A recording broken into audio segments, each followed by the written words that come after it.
TurboViews has been going on for over 8 years, and now it's time for a little R&R. Hey everybody, this is Chris Bucci, and welcome to the 4th installment of Random Rerun. And today we're looking at the rare and extremely expensive shooter called Magical Chase, and also revisiting the 9th episode ever of TurboViews. When I began this episode way back, I called Magical Chase a, quote, holy grail game in an American TurboGrafx 16 collection. Now, I'm not sure if that's the correct way to phrase it, but I hear many people refer to it in that way. Obviously, I'm basing this on 2009 knowledge when I wrote the original script for the review on YouTube, but honestly, it doesn't seem like much has changed today. It's extremely sought after and expensive. Unlike a lot of TurboGrafx games, especially ones we're going to revisit here in this series, Magical Chase was a title I never had as a kid. I remember screenshots in the first issue of Turbo Force magazine, which I actually got packed in with my Turbo Duo. But by the time I picked up my Duo system, there were no new games really out anymore. Now, as a shooter fan, I can tell you it definitely appealed to me from screenshots alone, but I don't believe I ever saw it on a store shelf. It was released in 1993 during the end of the TG16 life cycle in America, and finding new games back then was pretty tricky. I picked up my Magical Chase around 2001-ish when I spent a few years trying to complete my collection. I found this one on eBay, and I was very happy with its condition and the fact that it had the original manual. Now, the winning bid, and I remember this very well, now hang on to your hats, was $120 or $125. I remember being mad at myself for spending that kind of money on a video game at the time, but I wanted to finish my collection. Obviously, compared to today, that is absolutely a steal. So it's funny that back then I even got angry at spending that amount of cash. I did pick up this reproduction box off the PC Engine FX forums. Thanks, Sparky. It looks sharp. I don't display them in the boxes, but it's a nice piece to have, and it also has reproduction listed on it to keep it from passing as an original. Speaking of which, if you're a collector, Magical Chase is another one of those TTI games that have the plastic tray inside the box instead of the jewel cases, so it feels very, very light. So if you find this game, don't be afraid if it feels extremely light, as if something's missing. I actually have a blank case that I bought from TurboZone Direct a long time ago with a printed label. In fact, Sparky also makes these awesome spine labels. I gotta put those on one of these days. I have them, I just haven't put them on yet. I wanted to revisit this game in Random Rerun because of its legendary status, I guess you could say, among collectors. Unlike some rare games that are rare because of small production numbers or something like that, Magical Chase is actually a really, really great game. It's beautiful to look at and extremely fun to play. Those unique option star controls are great once you get the hang of them. The bosses are fun, the stages are well laid out, and the characters have this explosion of personality. I'm a definite fan of this game. It's nice finding a rare game that's also a good game. As for the review itself, almost a decade ago, I wanted to do this game rather early in my series because, well, quite frankly, before number 12, I still wasn't sure if I was continuing it. Versus just choosing a handful of games to do for fun. Now, back then especially, I didn't show a lot of live action footage. I would scan the manual and such, but with Magical Chase, I wanted to show that I owned the game. This is the original standard definition footage I shot back then of the game to use in the review. In fact, that table, when I moved, I didn't need it anymore, so I gave it to a friend of mine. He still has it, and he started a beautiful family as well. Now, they all use it, so I guess that's kind of cool. At least it still gets use. And there's a brief history on the early TurboViews display dining room table. Anyway, to wrap it up, like I said at the end of this review, I based my review on the game itself and not on its rarity. I get asked every once in a while, should I buy Magical Chase? Is it worth the money? Should I spend the money? Look, unless you're a hardcore collector, I can't tell you to go out and spend the kind of money this game goes for. To me, no game is worth that. However, it's a great game, and if you get a chance to play it, grab it, fire it up, and play the game, because I think you'll really enjoy it if you're a shooter fan.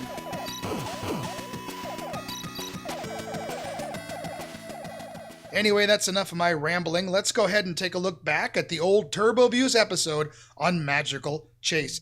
Thanks for joining me, and I'll see you next time on Random Rerun.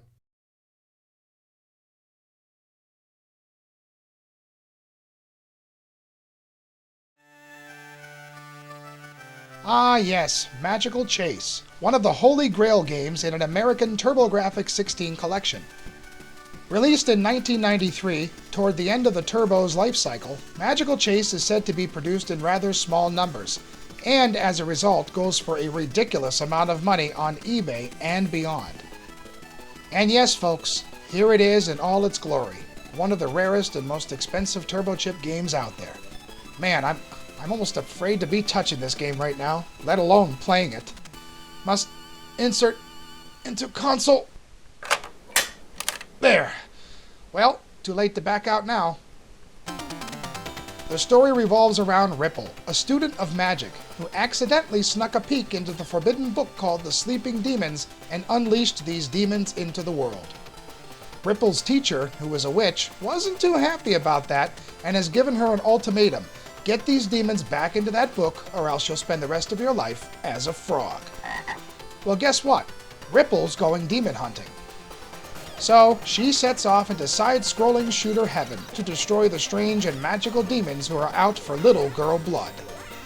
While options or side cannons aren't anything new when it comes to a shooting game, Magical Chase has some very unique side characters that go along for the ride. They are little elf stars named Topsy and Turvy. They shoot alongside Ripple, giving her that extra added edge.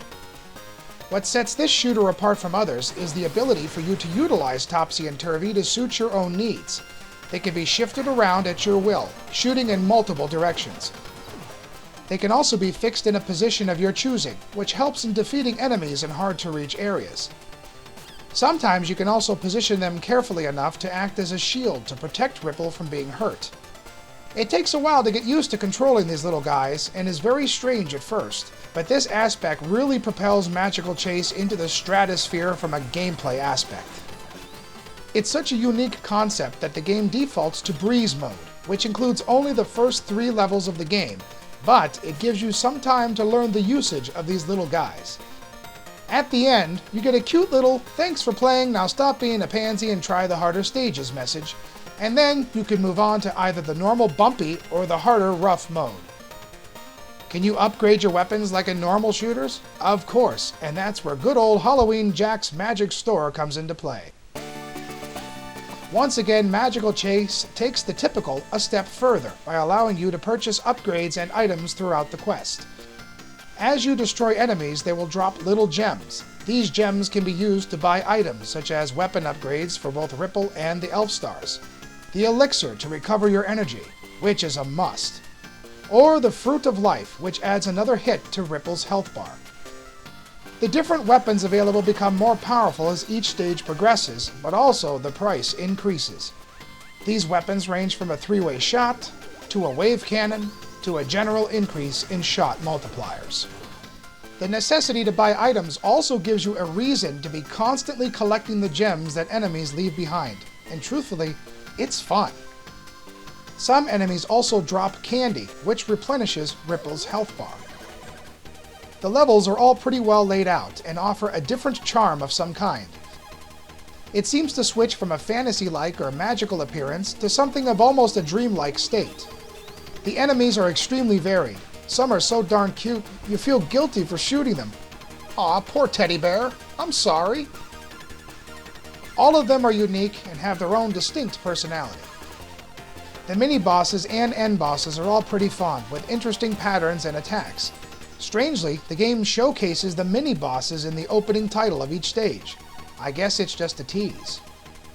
The last stage is pretty much a boss extravaganza party, and guess what? You're invited to die. I did find some weak points in a couple bosses that allow you to defeat them easily, such as in Stage 4.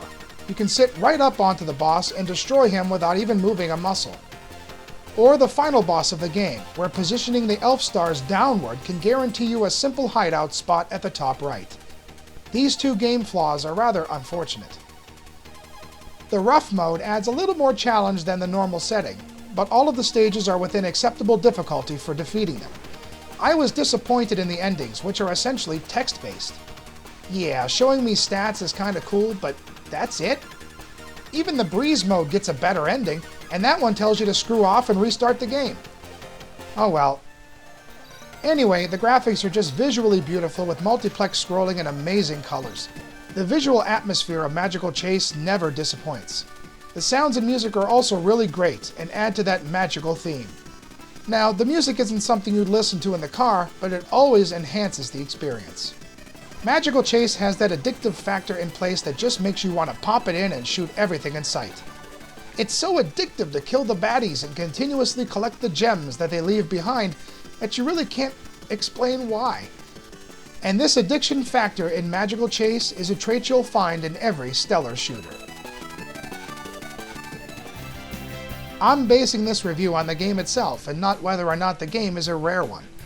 The good news is that Magical Chase is one hell of a great shooter, with gorgeous graphics, fun sounds, a balanced challenge, and some unique additions that stand at toe-to-toe with some of the best TurboGrafx has to offer. Only a couple issues that bothered me kept it from reaching a perfect rating, so I'm gonna have to give Ripple and her Elf Star friends 4.5 turbo chips out of 5.